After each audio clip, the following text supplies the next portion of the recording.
गोंदिया जिल्ह्याच्या तिरोडा शहरातील लोकेश चौरावार या शिक्षकाने सोनी टीव्ही प्रस्तुत कौन बनेगा करोडपती या टेलिव्हिजन शोमध्ये भाग घेत 6,40,000 रुपये जिंकले असून केबीसीमध्ये खेळणारे लोकेश चौरावार हे गोंदिया जिल्ह्यातील दुसरे पार्टिसिपेट आहेत. तर याआधी देखील अर्जुनी मोरगाव तालुक्यातील द्वारकाजित मंडले या तरुणाने 12,50,000 रुपये केबीसीच्या शोमध्ये जिंकले होते. गोंदिया जिल्ह्याच्या तिरोडा शहरात राहणारे लोकेश चौरावार हे पेशाने शिक्षक असून तिरोडा शहरातील शहीद मिश्रा शाळेत मुलांना विज्ञान विषय शिकवित नवनवीन प्रयोग घडवून आणत विद्यार्थ्यांमध्ये शिक्षणाची आवड निर्माण करत असून लोकेश चौरावार यांना गावोगावी खेळात जाऊन विद्यार्थ्यांना विज्ञानाचे धडे देण्याची इच्छा आहे. त्यामुळे त्यांना केबीसीच्या शोमध्ये मिळालेल्या पैशातून ते एक मारुती व्हॅन खरेदी करून त्यात चालती फिरती विज्ञान प्रयोगशाळा तयार करून विद्यार्थ्यांना विज्ञानाचे धडे देणार आहेत. तर त्यांच्या या अमूल्य कार्याची दखल स्वतः महानायक अमिताभ बच्चन यांनी घेतली असून लोकेश यांना ज्ञाननाथ अशी उपाधी दिली. तर कालच या शोचा अंतिम सामना सोनी टीव्हीच्या शोमध्ये संपूर्ण राज्यासह गोंदिया जिल्ह्यातील लोकांनी पाहिला. तर लोकेश यांच्या कुटुंबियांनी तसेच तिरोडा शहरातील लोकांनी पाहिल्यावर काय प्रतिक्रिया दिली हे जाणून घेण्याचा प्रयत्न आम्ही केला. गोंदियाहून प्रतिनिधी अमरदीप बडगे.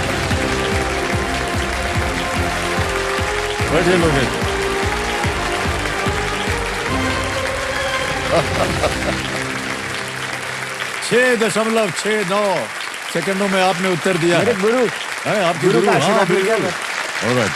देव समझो मेरे सामने हॉट सीट पर आ गए हैं तिरोड़ा महाराज से लोकेश चौरावर जी और बहुत बहुत बधाई आपको. पहला प्रश्न आ रहा आपके लिए 1,000 रुपए. पहला प्रश्न ये रहा आपके सामने. मोदक बी पोहे सी दही या डी चकली. सर मोदक तो मीठे होते हैं, उसमें प्याज नहीं डाली जाती और दही भी नहीं हो सकता, चकली भी नहीं. सर ऑप्शन बी लॉक कीजिए, पोहे. बी पोहे पे कह रहे ताला लगा जाए. सही जवाब दिया आपने, बधाई.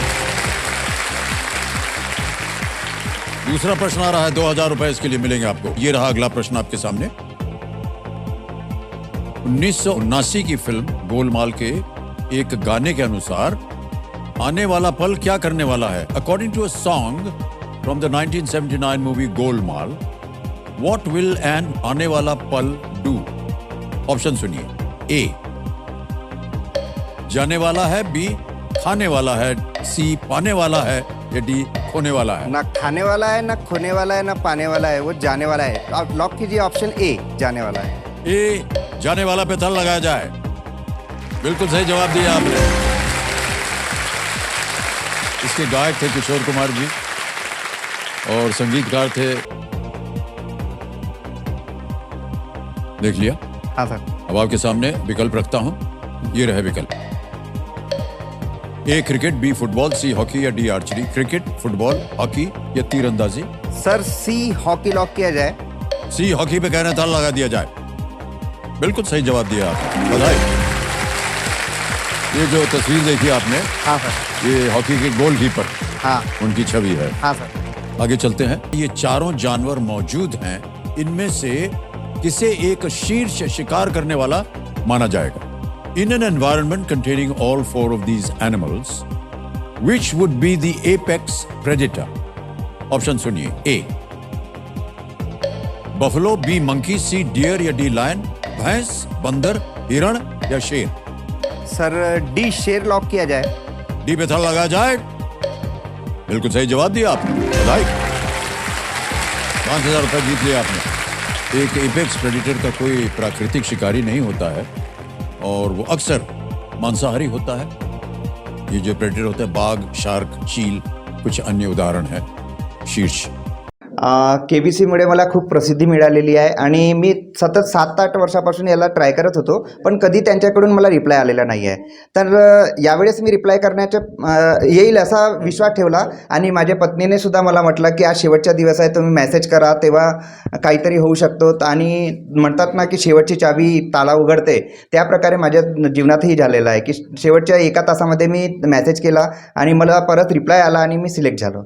काय अनुभव होता तुमचा हॉट सीटवर बसताना? अमिताभ बच्चन समोर होते आणि तुम्ही हॉट सीटवर उत्तर देत होते. जेव्हा मी तिथे हॉट सीटवर पोहोचलो तर मला खूप आनंद झाला आणि त्या आनंदामध्ये मी हे विसरून गेलो की मी भानात आहे किंवा नाही. कारण की अशी एवढी मोठी गोष्ट माझ्यासोबत घडलेली आहे की ज्याच्यासाठी पूर्ण देशातले लोक तरसतात. आणि जेव्हा सदीचे महानायक आपल्यासमोर येतात त्यावेळेस आपली अशी इच्छा होते की त्यांच्यासोबत खूप बोलावं आणि मी खूप बोलण्याचा त्यांच्यासोबत प्रयत्न केला. तुमचे सायन्सचे एक्सपेरिमेंट पाहून त्यांनी तुम्हाला ज्ञाननाथ ही जी उपाधी दिलेली आहे, काय सांगाल याबद्दल? जेव्हा काही उत्तर द्यायचे होते ते सायन्सबद्दल होते त्यामुळे मला त्याची जास्त जाणीव होती. तर मी यांना त्यांचे ऑप्शन सांगण्या अगोदरचे उत्तर देत होतो. त्यामुळे त्यांनी माझं नाव लोकेश ग्याननाथजी असं ठेवलेलं आहे आणि मला खूप आनंद झाला की मला एक नवीन टोपण नाव मिळालेलं आहे. काय करणार तुम्ही मिळालेल्या निधीमधनं? मला मिळालेल्या निधीमधनं मी काही परिवारासाठी खर्च करणार, काही लॅब बनवण्यासाठी करणार आहे आणि मला एक गाडी घ्यायची आहे की त्याने मी गावागावापर्यंत वेगवेगळ्या शाळांपर्यंत जाऊन विद्यार्थ्यांना शिकवू शकतो, नवीन नवीन त्यांना मॉडेल्स तंत्रज्ञान शिकवू शकतो. मुझे बहुत खुशी हुई कि मेरा बेटा आज केबीसी में गया था, अमिताभ बच्चन के सामने में बैठा और ये 6,40,000 जीता. बहुत खुशी हुई मुझे और मेरा बचपन से सपना था उसके, तो वो पूरा कर दिया उसने आज. खरं तर ही आमच्या सगळ्यांसाठी अतिशय अभिमानाची गोष्ट आहे. लहानपणापासूनच लोकेश जो होता हा अतिशय सिन्सिअर होता. म्हणतात ना किसी से ईर्षा ना किसी से होड, मेरी अपनी मंजिल मेरी अपनी दौड. याप्रमाणे लहानपणापासूनच लोकेशचं चालू होतं आणि काहीतरी क्रिएटिव्ह करायचं आणि सतत त्याचं काहीतरी करण्यात सातत्य होतं. तेव्हापासूनच वाटत होतं की हा काहीतरी खूप मोठं कार्य करेल. आमच्या त्याच्याकडनं अजून खूप साऱ्या अपेक्षा आहे की जसं विज्ञानात त्यांनी अजून काहीतरी करावं, त्याच्यासारखंच मुलांना घडवावं. आमच्यासाठी ती अतिशय अभिमानाची गोष्ट आहे. असं म्हणतात की आता शिष्य आहे आमचा, तर या रूपाने त्यांनी आम्हाला गुरुदक्षिणा दिली. केबीसीच्या मंचावर जाऊन गुरुदक्षिणा मिळाली आणि तिरोड्यासारख्या अतिशय छोट्या गावातनं, अतिशय सामान्य कुटुंबातनं, जिथे कुठल्याही प्रकारचं गायडन्स नसताना त्यांनी आमच्या शहराचं नाव मोठं केलं आणि शहरातला आम्हाला सगळ्यांना, तिरोडा शहरवासीयांना त्याचा अतिशय अभिमान आहे, गर्व आहे. आणि तिरोडा नगराची माझी नगराध्यक्ष या नात्याने मी संपूर्ण शहराकडनं लोकेशचं अभिनंदन करते आणि त्याला पुढील वाटचालीसाठी खूप खूप शुभेच्छा देते. नमस्कार, N24 मराठीमध्ये आपलं स्वागत. पाहूयात आजच्या विशेष घडामोडी.